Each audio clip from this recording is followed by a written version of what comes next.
Welcome everyone to Hearts of Iron 4, this time playing as the UK, Great Britain, England and Company, or whatever you prefer to call it. And some of you may ask, why Britain? And to you my answer is, why not Britain?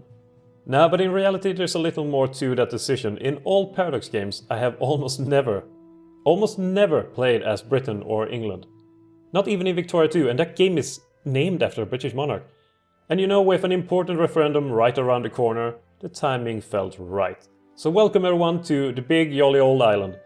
We're island hopping, one could say really, moving from one set of islands to another set of islands. So let's begin organizing these islands. And it's not really only these islands. It's like, well, there's this little island over here. Not this one though. St. Pierre and Miquelon, which doesn't really fit on the screen apparently, or can't be named that. And we have over here, I almost thought it was 3 divisions. The Falkland Islands, which there was a small war over, South Georgia, and well, everyone's favorite little island over here, St. Helena, where Napoleon went to die. His final resting place. No, I'm pretty sure his corpse was transferred back to France, but whatever. And we have a bunch more. It would take ages to go through all the different islands. So we have a lot of islands and we have a lot of Africa. That's basically what we have, and Singapore and Hong Kong. So let's get started with research and try to modernize the army here. I think, first of all, we kind of need the Hurricane. We need to... Britain relies on 2 things primarily. Ships and airplanes. So we need to get those up to scratch as soon as possible. And I think going for carriers seems like a good idea. So maybe researching the Ark Royal class seems like a reasonable thing to do. So let's go on with that immediately. And then to accompany that, we kind of need our light cruisers. So I think I will try to focus on those 2. And we even start with radio. That's amazing. So we could go with research time, or we could focus on getting production efficiency cap up as soon as possible. I mean, we need to ramp up production quite quickly in order to catch up. And I haven't really decided on a direction for the series, or you know, where Britain should go. If we're going to stay democratic, if we're going for the British Union of Fascists, or with the Communist Party of Great Britain. All of these sound interesting in their own different ways, so by all means chime in on how you yourself feel that this should be going.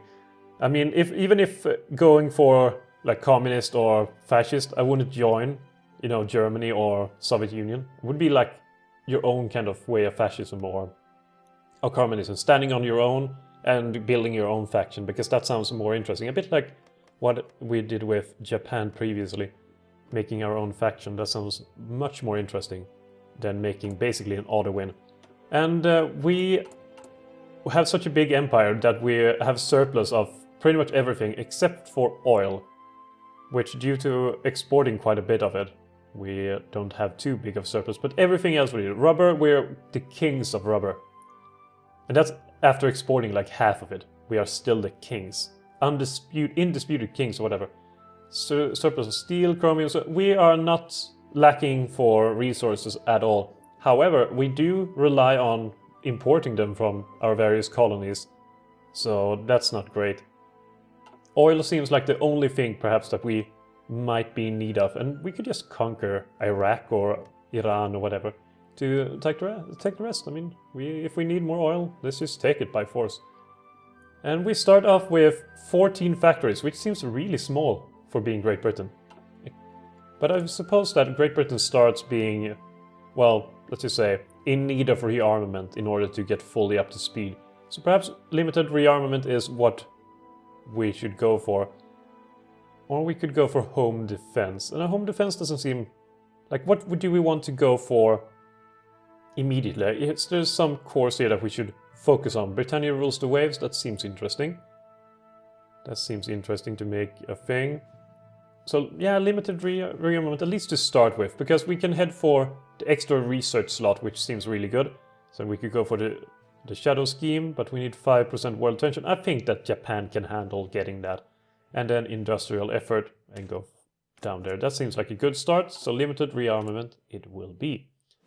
We, however, start off with 34 civilian factories, and 19 of them are available for construction right away.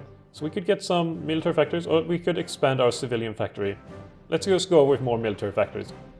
And perhaps we should focus a bit on having them up here in Scotland, so they are safer from bombing. Though with our substantial amount of airplanes, I don't think being bombed is too much of an issue. And we don't have enough support equipment, nor enough infantry equipment, so we should probably get done with that. And we have 5 more naval dockyards that are not being used at the moment. And we can churn out these destroyers. We have some in queue, so we could get them out. And maybe get these out as well, light cruisers. That seems fun. And now, of course, we immediately lacked oil, so we will import them from our faithful ally, United States. At least they're faithful at the moment. Though if going communist or fascist, we should probably influence the United States immediately to kind of get them to join us. And we start out with low manpower because we have pretty sure it's volunteer only. And we also have, let's see, here we go. The war to end all wars, recruitable population factor minus 25%, which doesn't help. So let's get started with time while we try to sort out the army. The army here, we start with infantry divisions mostly, with only 1 tank brigade, which is, you know, extremely poor. So we will need to do some changes to this, let's just say. A lot of changes. The colonial garrison is alright at the moment. It's a bit bare bones, but we will have to deal with that. Let's see, where is the tank brigade? It's right here. Poor tank brigade, but it is regular, so that's not too bad. And they are trying to... Oh, it is entrenched, yeah. So we'll leave the army mostly as it is. The Air Force, though, could be consolidated, I think. We have quite big airfields here in Sussex, in Greater London area, and in East Anglia. So we could probably leave it at that, but we could just consolidate our airplanes at the moment.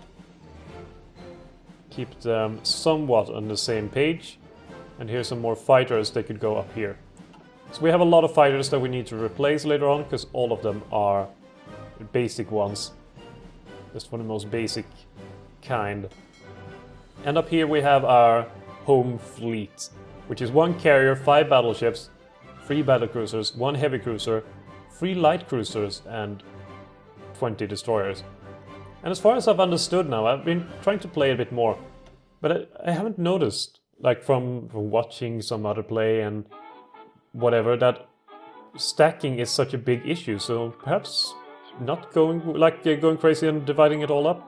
I mean, that seems like a pretty good idea then, if it doesn't matter. And having Andrew Cunningham over James Fownes Somerville sounds like the best idea, since he also has Blockade Runner, which I suppose won't really matter too much. No, wait, we lost King George V already? Wait. How long was he alive, King George? Is he supposed to die already? That's not good. And now we lost a bunch of national unity. How do we get rid of Edward the VIII? That seems terrible. I don't want Edward the VIII. What the hell? Oh, well, we will have to suffice, I suppose. Here we have 3 more ships, heavy cruisers and light cruisers. So we kind of need to divide up into kind of a Mediterranean fleet, an Atlantic fleet, and I suppose a colonial fleet, because we need to challenge all of them. Here we have mostly destroyers and submarines, or only 1 destroyer in fact. So I will, well, kind of get them to mix up. There we go. I want the destroyers, no, these guys, in fact. And we will have, let's see, Arthur Power, you will be in charge of this fleet. That will be mostly convoy raiding here, really. They can go about that. Here we have 20 ships, 10 ships, and they will be transferred over to Singapore. It seems a bit risky to have them in Hong Kong. And here we have 3 more. They are light cruisers. They can help out with the fleet. So let's send them over here as well. Wait, over here in fact. What the hell is this kind of music? I never heard of this. But it's gotta be one of the DLCs. I like it though. I like old-timey music. And I will listen to old-timey music whenever I can. Or whenever I find something decent. That's what I think for a lot of people Fallout was good for. having some old-timey music and spreading the joy. Here we have light cruisers and destroyers. They could join up with the main fleet here in the Mediterranean. Except for the submarine flotilla. They will just get, you know, whichever general and then be assigned kind of this work. Because it doesn't really matter. They might as well start doing it now, because, well, then I have it done.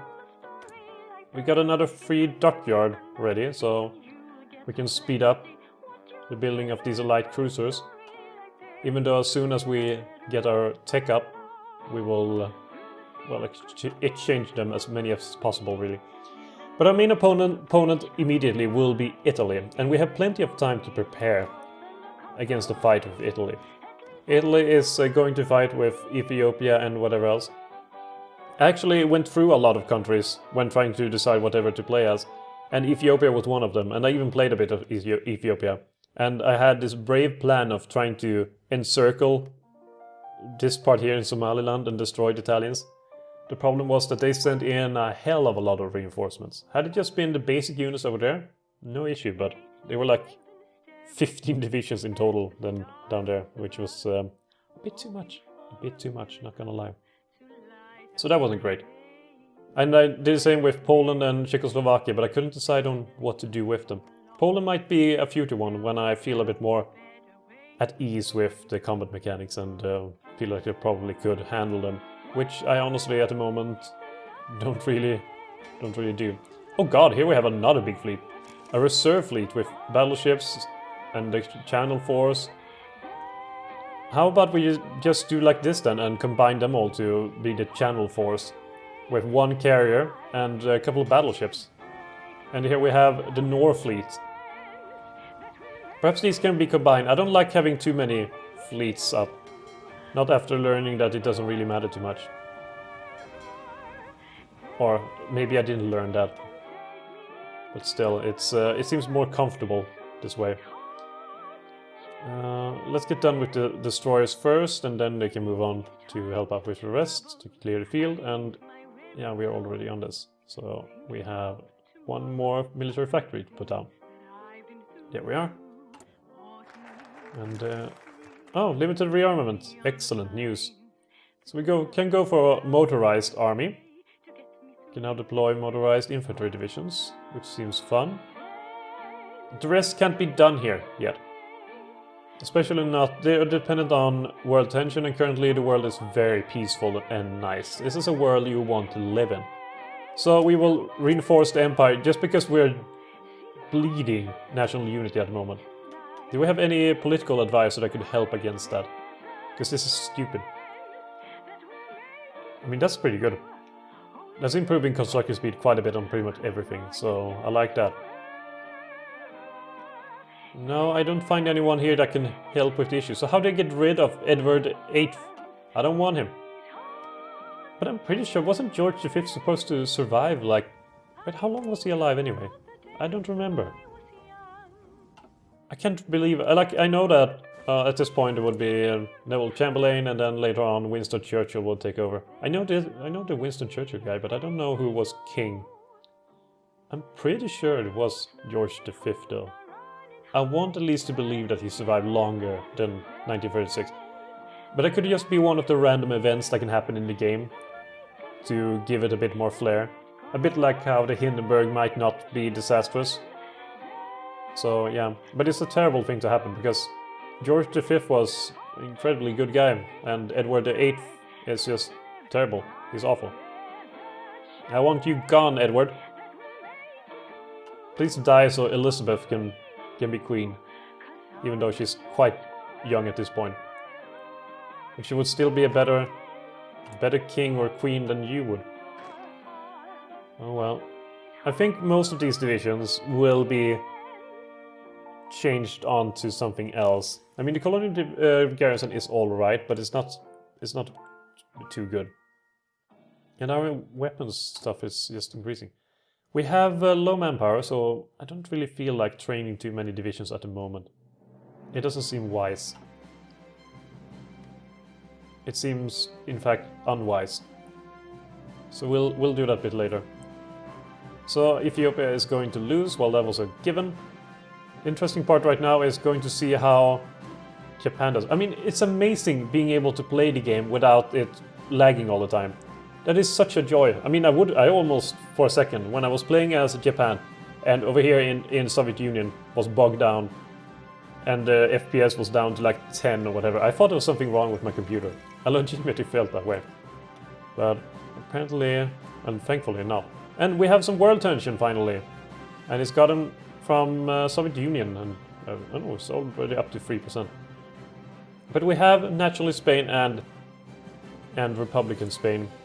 It's basically, for whatever reason, communist and fascist split. And we can't support anyone at the moment. I think that is governed by, let's see, is it governed by, I think it's world tension. We could make some guarantees though to different countries, like Amsterdam. We could guarantee Amsterdam, or not Amsterdam, but Netherlands, I mean. Could we guarantee? Where do we guarantee? No, guarantee independence. Need no world tension at 25%. Oh, it even lowered to 2%. That's awful. We need higher world tension. Why will it lower? Send 3 volunteer divisions to Republican Spain, 28th of April 1936. Well, that would explain the higher world tension indeed. Can we... Yeah, let's get time moving a bit. I mean, this will be a fairly decent size of time, but it's already May. It's already May, and I probably should produce some divisions. Let's send them in No, wait, that's not Birmingham. Birmingham. They will be in Birmingham. Well, that's ought to add some world tension. But we got done with some research that we can expand into concentrated industry. Let's go concentrated industry and then make some more weapons. Why not? And now we can modify the government.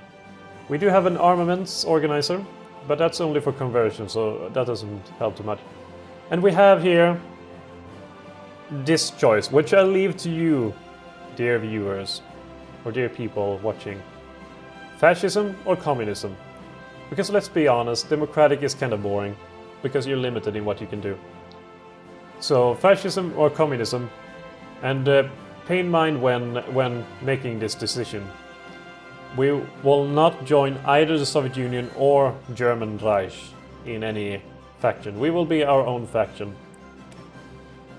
And that is a solemn oath I give you, right here and now. Because I played as Soviet Union and turned into fascist Russia, basically.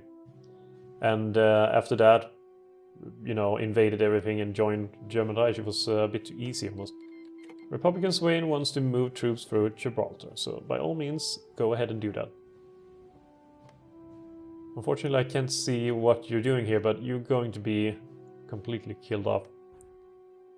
They've already split it over here in the northern part of Valencia. To split Barcelona off from Madrid and Valencia here. So that's not very good for them. But we will wait with anticipation for the result. And Italy has still not managed to defeat Ethiopia, which they probably will do fairly soonly. Soonly? What the hell? Fairly soon. I wonder if there's a way to reintegrate British Raj into our country.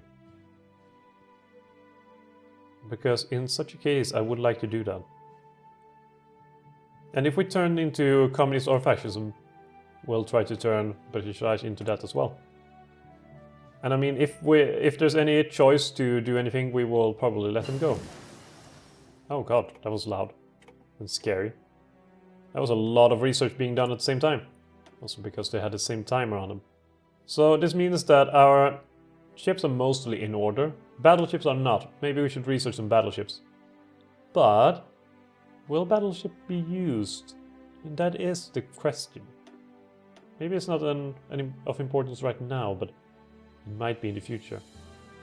We will use strategic bomber to a certain extent, so maybe we should research some of them. And research the time it takes to do research. That seems fun as well. Interwar artillery. We don't really have much artillery at the moment, and we can't really make use of them, so maybe a bit later. There we go. Everything will be much easier when we can reach having 2 slots to do things in. And maybe we should use this one now. Chief of Army. I mean, these are all interesting. Division Speed, that's a... Ooh, Alan Brooke, I like you. But Edmund Ironside, oh, he has a good name. This is hard. John Verker, you're out, you don't have a cool name. Alan Brooke. Your name is not cool? Not as cool as Edmund Ironside, but I like speed. So I go for you. You can always switch them out, it's no big deal. Or can you? Yeah, you can. Thankfully. So, don't worry if you don't approve of this decision. We can change it later on if it turns out to be the wrong one. But I mean, speed is just... Even though Edmund Ironside. I like that name. What can I say? I'm a sucker for good names. Submarine fleet flotilla. No, oh, come on. That's not at all what I was going to do. All submarines go to this fleet. And maybe, just maybe, you can all kind of join up over here. This is destroyers at the moment. Addis Ababa have finally fallen. But here we have some more submarines. So, you can also go over here and join your brethren. There we are. And here we had Western Approaches fleet, which is mostly as destroyers. It's actually only destroyers. And make some more weapons for them, if you please. Service overseas, done. Now we can make some more military factories. There we are. And... let's see. Mediterranean Bastion. We can do that a bit later. It's not, you know, too important. Oh, nice. Secure Iraq. I mean, that's gotta... I mean, that's interesting. Let's see, what can we do more in that part? We can secure Iraq, then secure Iran, embargo the USSR. Oh, maybe not war with the USSR. Not yet, at least. Once upon a time. I mean, sooner or later. I mean, sooner or later we can do that, but not yet. Okay, I will change these to infantry divisions. We don't have the infantry equipment right now available, but we will soon. Over here we have only 1 division in Aden, and we have nothing over here in Abu Dhabi, and nothing in Kuwait. We should probably transfer over some units to Kuwait City if we're going to attack Iraq. It's Ghazi the First. Oh wait, there was a monarchy of Iraq at this point? That's interesting. And there we have Abulaziz ibn Saud. And here's Reza Shah Pahlavi. Oh yeah, Iran also had a monarchy back in these times. I forgot about that. But I mean, how long will this national unity last? Or like Edward the VIII, will it be as long as he's alive? Because then we will have a crap national unity, regardless of what we do. Like, regardless of what we add in, it will be crap. Okay, we have another free military factory that's not doing anything, so we can add that in. So yeah, I mean, this seems like a pretty good start to a pretty decent campaign. Let me know which direction you think that the United Kingdom should take on the world stage. Either communist or fascist. Let me know.